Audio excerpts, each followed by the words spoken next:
Assalamualaikum warahmatullahi wabarakatuh. Perkenalkan, saya Sri Salvina Devi Maharani dan rekan saya Fadila Alhusna dari kelas 2B4 Akuntansi Politeknik Negeri Padang.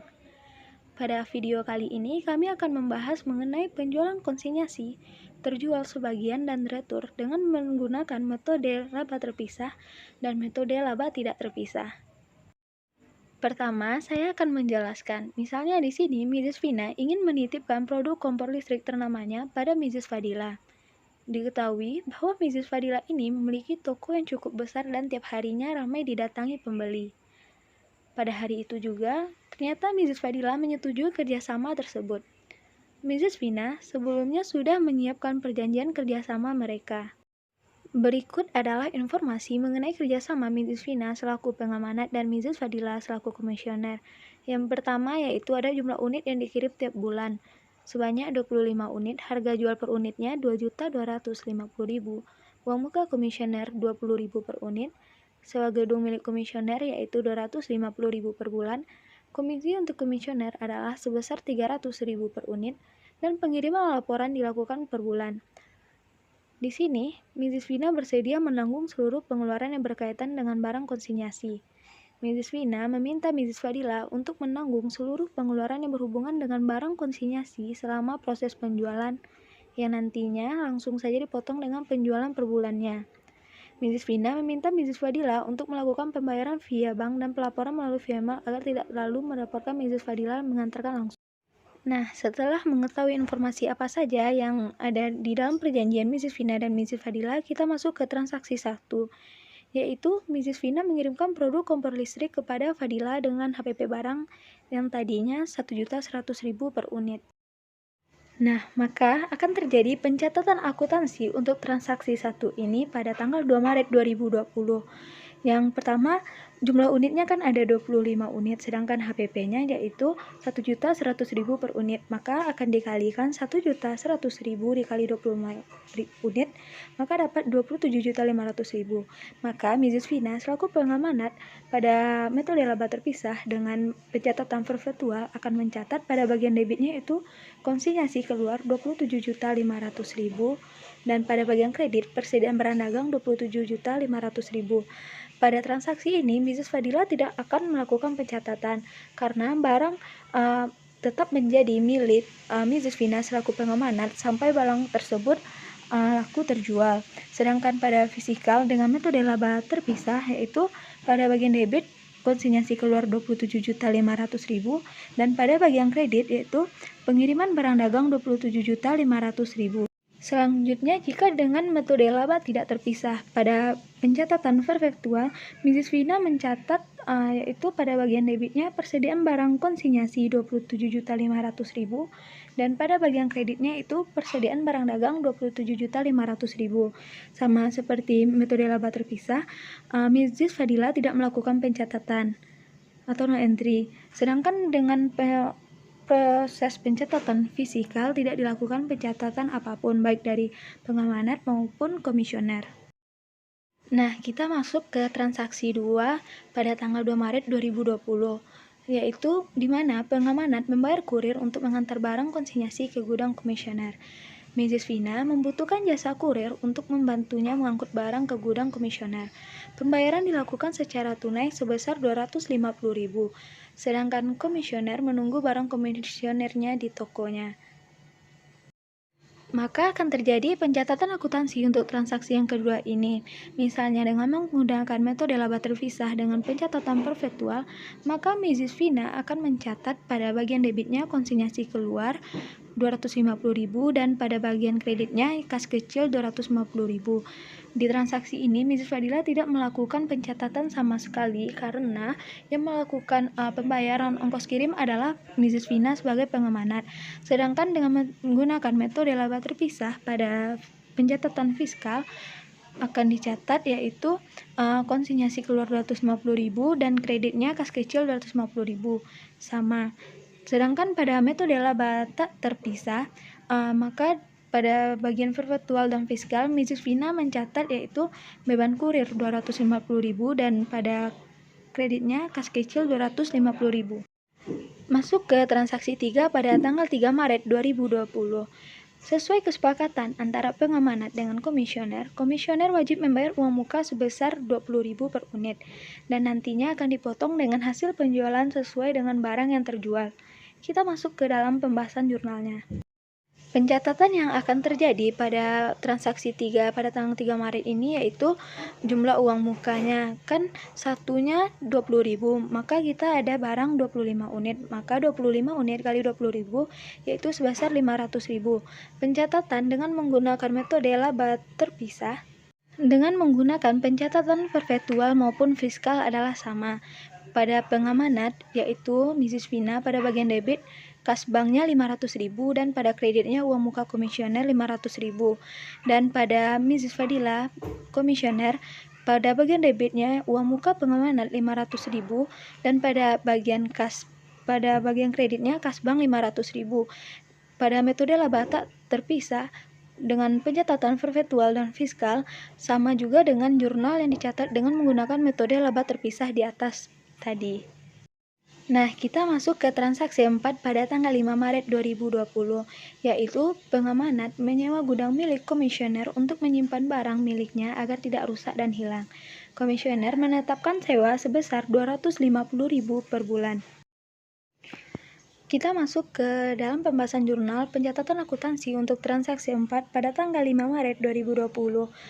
Pada ini, pencatatan dengan metode laba terpisah, baik dengan pencatatan perpetual dan fiskal, jurnalnya sama.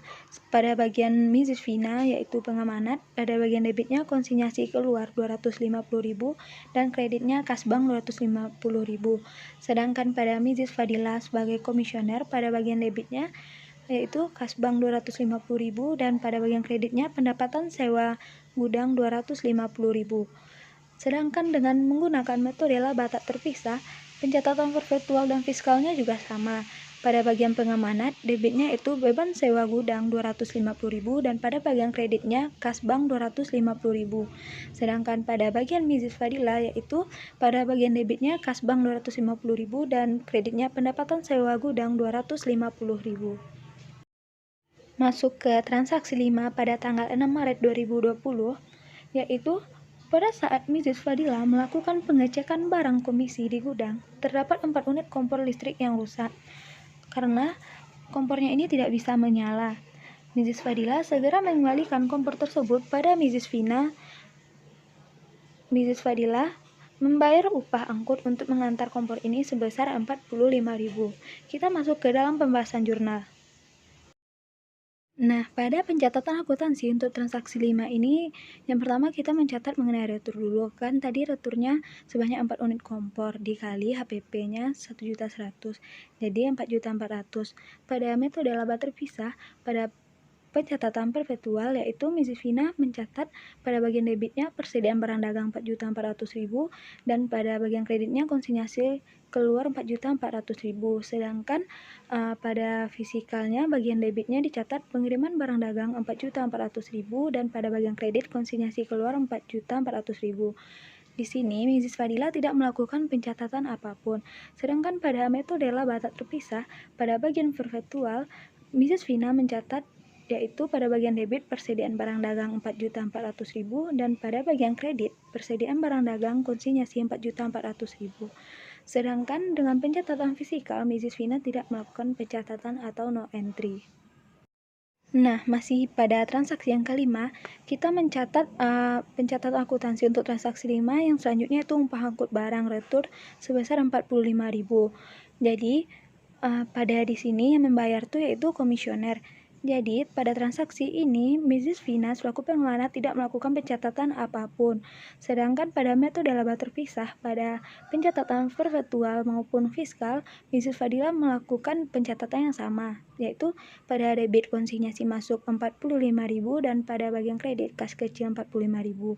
Sedangkan pada metode laba tak terpisah, pencatatan perpetual dan fiskal yang dicatat oleh Mrs. Fadila selaku komisioner juga sama, yaitu pada bagian debitnya utang pengamanat 45.000 dan pada bagian kreditnya kas kecil 45.000. Selanjutnya kita masuk ke transaksi 6 pada tanggal 8 Maret 2020, yaitu sore harinya Mrs. Fadila mengirim 2 unit kompor listrik pada Mr. Leo dengan membayar ongkos kirim 30.000. Jadi di sini komisioner berhasil menjual barang komisi sebanyak 2 unit. Maka kita masuk ke dalam pembahasan jurnalnya.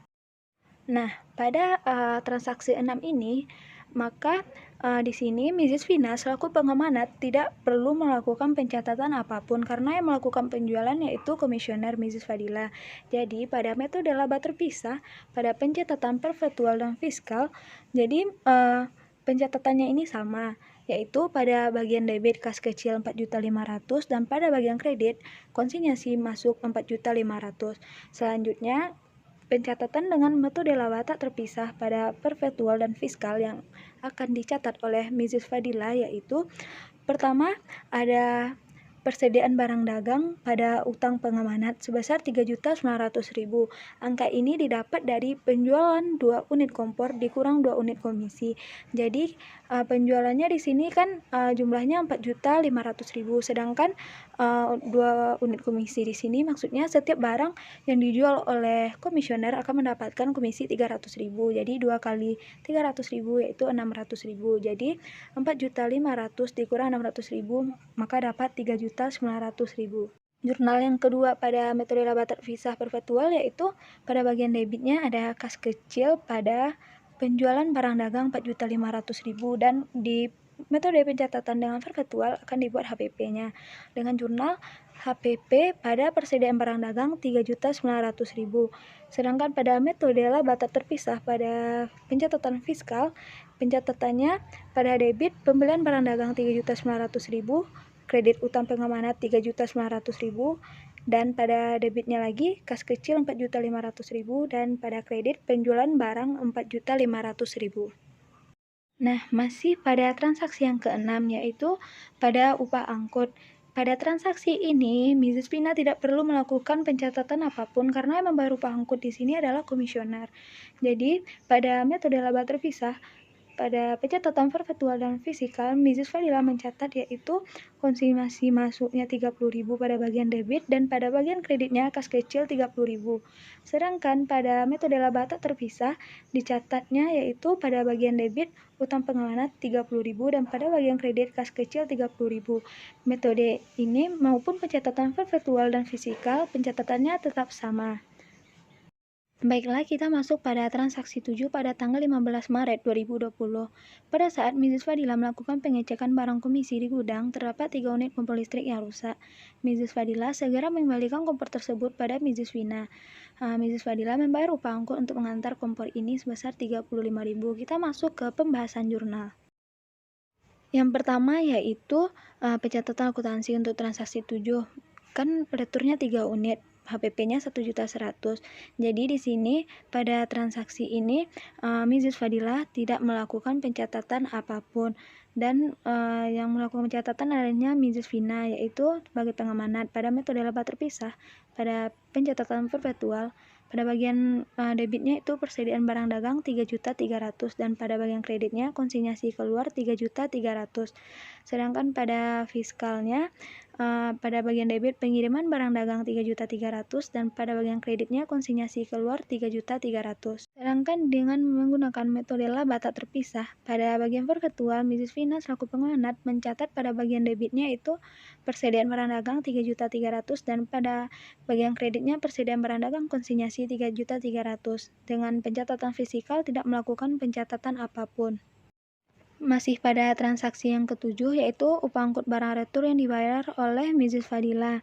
Pada transaksi ini Mrs. Vina tidak perlu melakukan pencatatan apapun, sedangkan Mrs. Fadila mencatat pada metode laba terpisah bagian perpetual dan fiskal sama, yaitu pada bagian debitnya konsinyasi masuk 35.000 dan pada kreditnya kas kecil 35.000 dan metode laba tak terpisah dengan pencatatan perpetual dan fiskal juga sama, yaitu pada debitnya utang pengamanat 35.000 dan pada kreditnya kas kecil 35.000. Kita masuk ke transaksi ke-8. Sore harinya pada tanggal 22 Maret 2020, Mrs. Fadila mengirim 5 unit kompor listrik pada Mr. Andi dengan membayar ongkos kurir 50.000.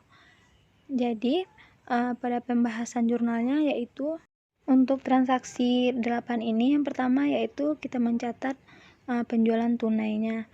Pada bagian ini Mrs. Vina tidak melakukan pencatatan apapun, sedangkan Mrs. Fadila mencatat pada metode laba terpisah bagian perpetual dan fiskalnya yaitu sama juga. Pada debitnya kas kecil 11.250.000 dan pada kreditnya konsinyasi masuk 11.250.000.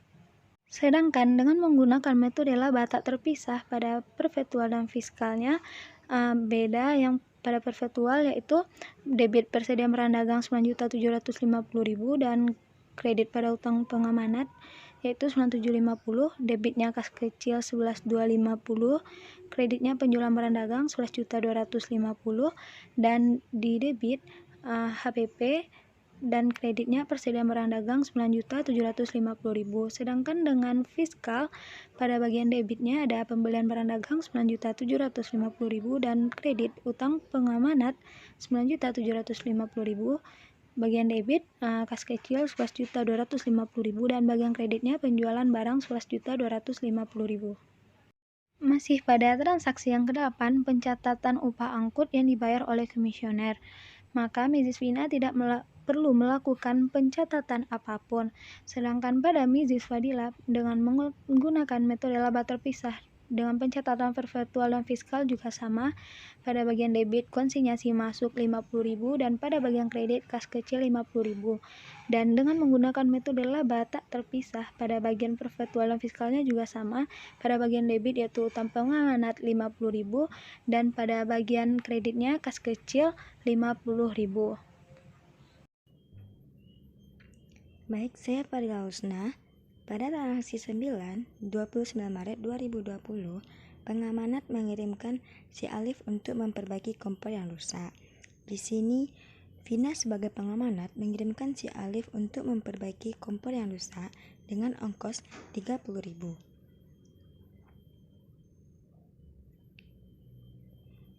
Untuk pembahasan jurnalnya akan kita bahas di slide selanjutnya. Untuk pencatatan akuntansi ini, pada metode laba terpisah, di pihak pengamanat, debit konsinyasi keluar 30.000, kredit kas kecil 30.000. Sedangkan di pihak komisioner tidak melakukan pencatatan karena yang berhubungan dengan si Alif adalah si pengamanat atau si Vina. Sedangkan si pihak komisioner tidak berhubungan apa-apa dengan si Alif. Pencatatan ini juga berlaku pada metode fiskal. Selanjutnya, pencatatan pada metode laba tak terpisah yaitu di pihak pengamanat, debit beban transportasi karyawan 30.000, kas kecil 30.000. Sedangkan di pihak komisioner tidak melakukan pencatatan. Pencatatan ini juga berlaku pada metode fiskal. Selanjutnya, kita lanjut kepada transaksi 9, masih pada tanggal 29 Maret 2020. Di sini, komisioner atau Fadilah membayar si Alif atas perbaikan kompor yang rusak sebesar 120.000. Untuk pembahasan jurnalnya akan kita bahas selanjutnya.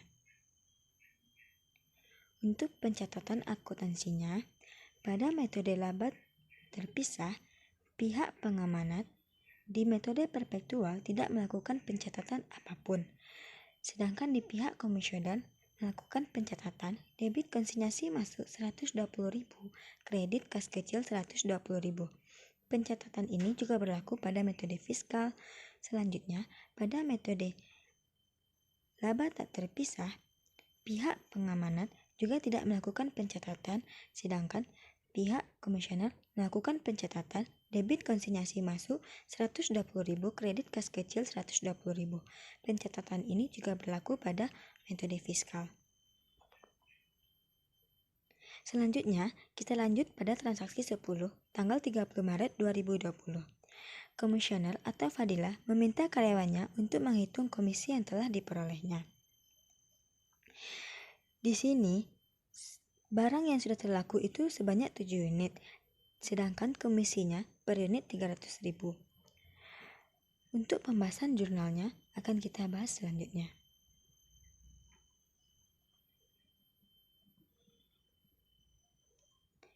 Untuk pencatatan akuntansi, pada metode laba terpisah, pendekatan metode perpetual pihak pengamanat tidak melakukan pencatatan, sedangkan pihak komisioner melakukan pencatatan debit konsinyasi masuk 2.100.000, kredit pendapatan komisi atau fee 2.100.000.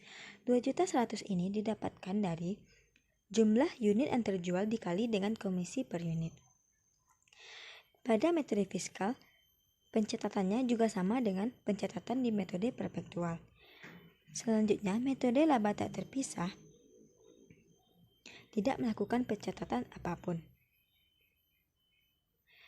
Kita lanjut pada transaksi 11. Komisioner membayar hasil penjualan konsinyasi kepada pengamanat, baik dari segi penjualan, kurir retur, kurir penjualan, perbaikan, komisi, kepada pihak pengamanat melalui bank. Pencatatannya kita akan bahas selanjutnya. Pada pencatatan ini, penyerahan pelaporan hasil penjualan konsinyasi dari komisioner kepada pengamanat. Pada metode laba terpisah, pencatatan di pihak komisioner atau Fadilah debit konsinyasi masuk sebesar 13.370.000, kredit uang muka pengamanat 280.000, kredit kas bank 13.090.000. Konsinyasi masuk ini didapatkan dari total penjualan dikurang kurir penjualan, upah perbaikan, upah retur, dan komisi.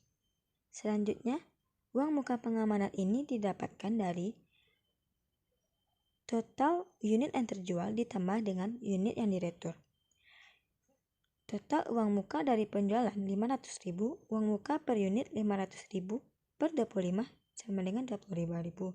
Jadi, uang muka yang diakui yaitu unit yang terjual yaitu 7 ditambah unit yang retur 7 dikali 20.000 yaitu uang muka per unit sama dengan 280.000. Selanjutnya, kas bank, sisa hasil penjualan uang muka yang diakui. Sisa hasil penjualan dikurangi uang muka yang diakui. Selanjutnya, di pihak pengamanat, debit kas bank 13.090.000, uang muka komisioner 280.000, konsinyasi keluar 2.380.000, konsinyasi keluar 15.750.000. Nah, di sini ada dua konsinyasi keluar. Kita akan membahas konsinyasi keluar yang pertama yaitu yang terletak di posisi debit. Ini didapatkan dari total seluruh dari beban-beban penjualan, beban upah perbaikan, upah retur, dan komisi. Sedangkan konsinyasi keluar ini adalah total penjualan. Nah, selanjutnya penyesuaian beban retur yaitu debit beban kurir 70.000 yaitu 250.000 per 25 dikali 7. Beban retur 35.000, beban retur 42 45.000. Konsinyasi keluar 150.000.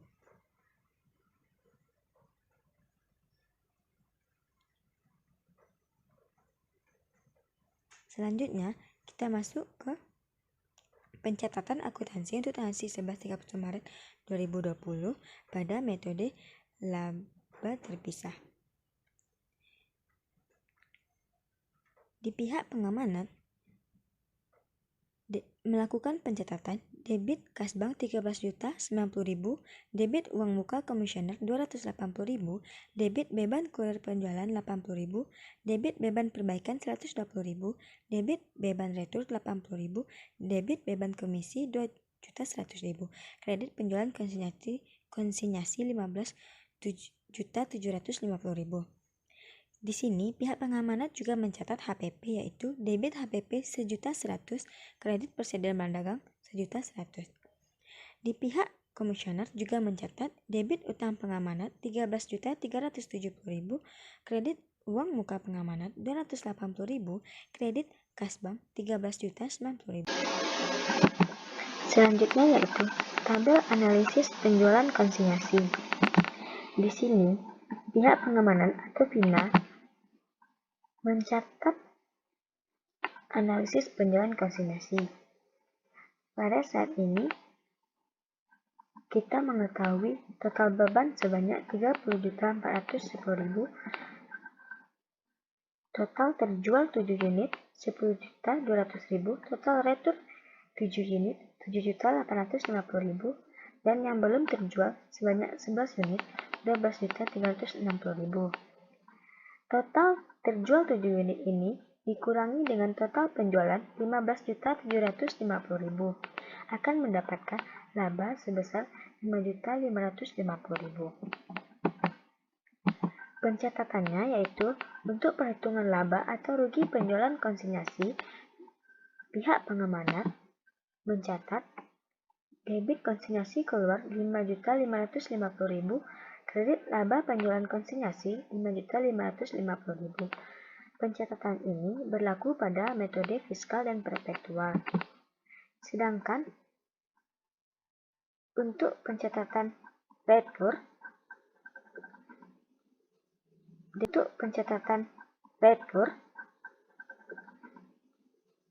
debit beban kurir 80.000, debit beban retur 80.000, kredit konsinyasi keluar 160.000. Dan pihak ini juga berlaku pada metode fiskal dan perpetual. Selanjutnya, laporan hasil penjualan konsinyasi. Laporan ini akan dibuat oleh pihak komisioner atau Fadilah. Nah, di laporan penjualan konsinyasi ini pada periode 31 Maret 2020, kita bisa melihat penjualan sebanyak 7 unit sebesar 15.250.000 dikurangi total beban dan komisi yaitu 2.380.000. Nah, akan didapatkan total hak pengamanat 13.370.000. Uang muka pengamanat yaitu 280.000. Nah, sisa kas bersih untuk pengamanan yaitu 13.370.000 dikurang dengan uang muka pengamanat 280.000, dapatkan hasil 13.090.000. Sisa kas bersih untuk pengamanan yaitu 13.090.000. Thanks for watching.